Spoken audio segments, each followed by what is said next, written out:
নমস্কার দর্শক বন্ধুরা, আমি প্রতিমা। কুকিং উইথ প্রতিমা চ্যানেলে তোমাদের সবাইকে আবারও একবার আন্তরিকভাবে সুস্বাগতম।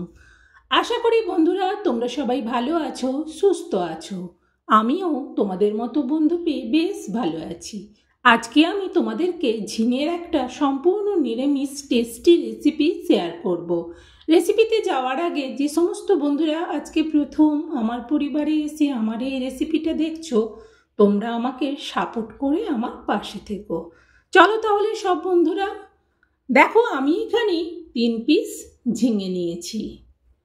এই 3 পিস ঝিঙে হলেই আমাদের হয়ে যাবে। তোমরা তোমাদের পরিমাণে ঝিঙে নিও। এই 3 পিস ঝিঙেকে আমি এখন কেটে নেব। দেখো বন্ধুরা, ঝিঙেটাকে কেটে ধুয়ে নিয়েছি। এইভাবে বড় বড় করে ঝিঙেটাকে কাটতে হবে। তারপর এই থালাটার মধ্যে আমি ঢেলে দিচ্ছি। এরপর দেখো আমি এতে 100 গ্রাম টক দই নিয়েছি। এই দইটা দিয়েই কিন্তু আজকে ঝিঙে রেসিপিটা বানাবো। গরমের সময় দুর্দান্ত লাগে খেতে। এখন আমি এই ঝিঙেগুলোতে লবণ দিয়ে দিচ্ছি। ঝিঙেতে লবণ মাখিয়ে নিচ্ছি। লবণ মাখানোর পর এটাকে বেশ সুন্দর করে উল্টে দেবো সব ঝিঙেগুলোকে।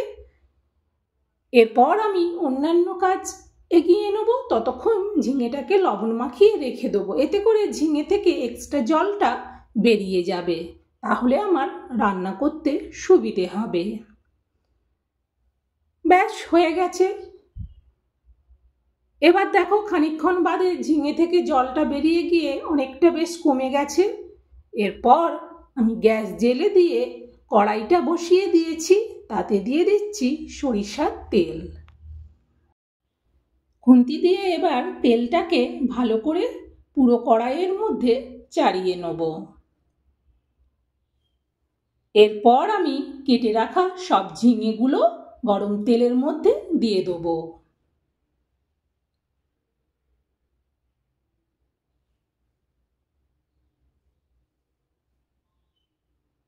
সব ঝিঙেগুলো দেওয়া হয়ে গেলে খুন্তি দিয়ে ভালো করে উল্টে পাল্টে ঝিঙেগুলোকে ভাজবো। সুন্দর করে এটাকে নাড়তে হবে। আর দেখে নিতে হবে ঝিঙেগুলোর যেন সব দিক সুন্দর করে ভাজা হয়। কারণ এই রেসিপিটার জন্যে ঝিঙেটাকে ভালো করে ভাজাটা খুব দরকার।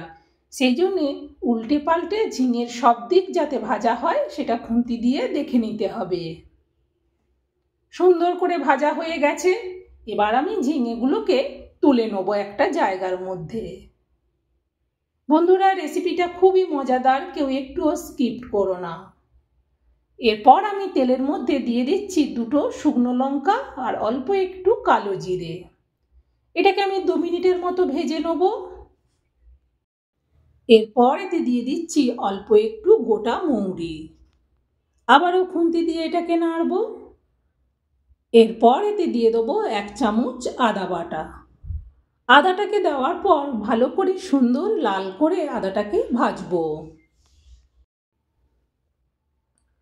আদাটা যখন ভাজা হয়ে যাবে তখন এতে দিয়ে দেবো একটা মিডিয়াম সাইজের টমেটোকে 4 ভাগ করে।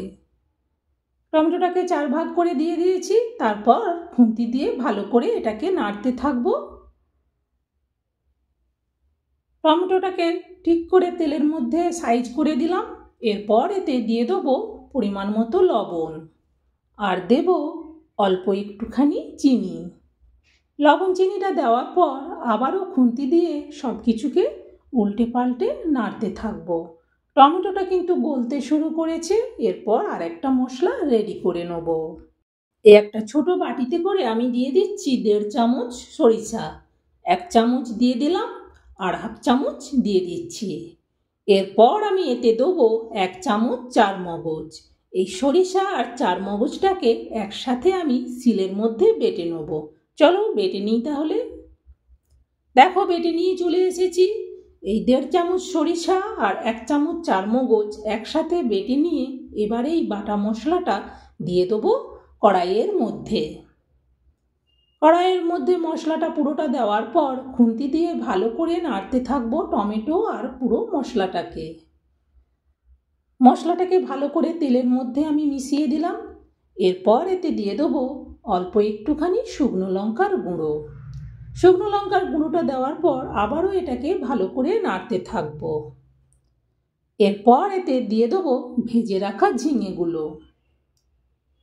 সব ঝিঙেগুলো দেওয়ার পর ভালো করে খুন্তি দিয়ে মশলা আর ঝিঙেটাকে কষিয়ে নেব।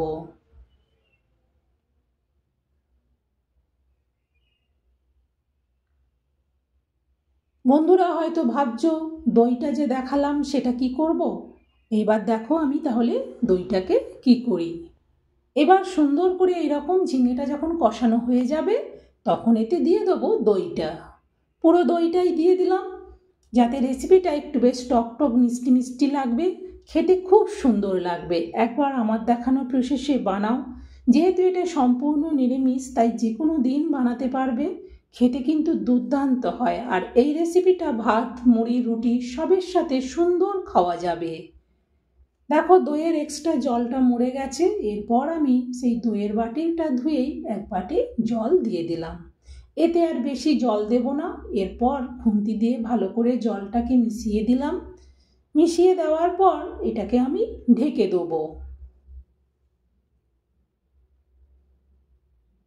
মিনিট ৩-৪ বাদে ঢাকনাটা খুলে নিচ্ছি। একবার এটাকে খুন্তি দিয়ে আমি নাড়িয়ে দেবো আর এতে দিয়ে দিচ্ছি 2টো কাঁচা লঙ্কা। কাঁচা লঙ্কাটা দিলে বেশ একটু সেন্ট হবে, সেই জন্যে কাঁচা লঙ্কাটাকে একটুখানি ভেঙে সেটা দিয়ে দিলাম। তারপর খুন্তি দিয়ে নাড়িয়ে নিলাম। এটাকে আবারও একটু ঢেকে দেবো 3 মিনিটের মতো। 2-3 মিনিট বাদে আমি ঢাকনাটা খুলে দেখছি রেসিপিটা পুরো একেবারে রেডি। এবার এটা আমি নামিয়ে নেব। বন্ধুরা অবশ্যই সবাই লাইক দিও আর কমেন্ট করতে ভুলো না কিন্তু। এত সুন্দর মজাদার একটা ঝিঙে রেসিপি তোমাদেরকে আমি শেয়ার করলাম। তোমরা এটা তোমাদের আত্মীয় বন্ধুবান্ধবদেরকে শেয়ার করে দিও, যাতে এইভাবে মজাদার ঝিঙে রেসিপি সবাই বানিয়ে খেতে পারে। এটা দুর্দান্ত স্বাদ হয়।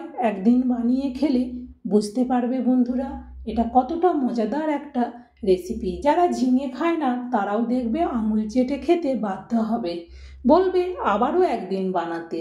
এটা এত মজাদার একটা রেসিপি। বন্ধুরা আজকের মতো রেসিপি শেষ। সবাই ভালো থেকো, সুস্থ থেকো আর আমাকে এভাবেই ভালোবাসা দিতে থেকো। তোমাদের ভালোবাসা পেয়ে আমি আমার জানা রেসিপি সব তোমাদেরকে শেয়ার করব।